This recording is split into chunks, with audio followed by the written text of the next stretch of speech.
Hitler a exposé dans Mein Kampf les différents moyens de rendre à l'Allemagne sa grandeur. Parmi ces moyens, l'élimination des Juifs, considérés comme le principal peuple parasite, doit permettre de rendre son dynamisme et sa force vitale au peuple allemand, qui est de la race des seigneurs. La politique de persécution s'organise dès l'arrivée au pouvoir d'Hitler le 30 janvier 1933, et on estime qu'environ 37 000 Juifs ont quitté l'Allemagne entre février et juin 1933. Les agressions, en particulier par les SA, se multiplient, ainsi que les campagnes antisémites, invitant les Allemands à se protéger contre les violences juives. Dès le 1er avril 1933, une campagne de boycott des magasins juifs est organisée. Il en est de même pour les médecins et pour les avocats juifs. En avril 1933, une loi exclut les juifs de la fonction publique. Le nombre d'étudiants juifs dans les écoles et universités allemandes est limité. En avril 1933 aussi, un décret précise que l'ascendance d'un seul grand-parent juif permet d'établir qu'une personne est juive. Les mesures discriminatoires se multiplient. Le 16 septembre 1935, la publication des lois de Nuremberg a pour but de séparer les juifs du corps du reste de la nation.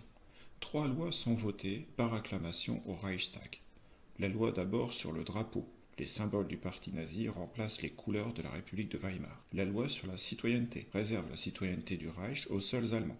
Les autres ne sont que des ressortissants sans droit politique. La loi, enfin, sur la protection du sang et de l'honneur allemand interdit les mariages et les rapports sexuels entre juifs et allemands. Interdit aux juifs d'avoir des employés de maison de sang allemand de moins de 45 ans. Il est aussi interdit aux juifs d'arborer les couleurs du Reich. Ces lois créent les délits de trahison de la race et de crime de race.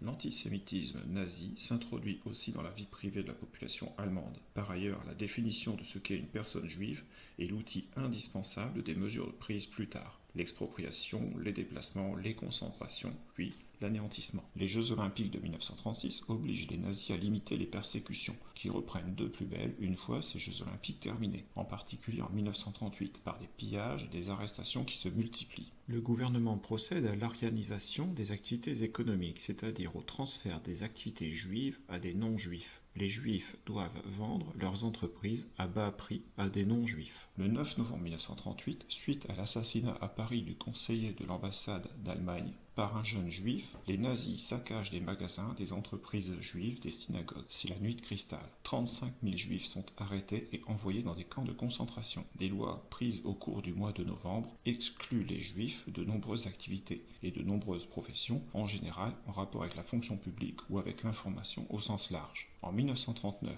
les Juifs doivent ajouter Israël ou Sarah à leur prénom. Ils commencent à être déplacés vers des quartiers réservés et la mention juif apparaît sur leur carte d'identité.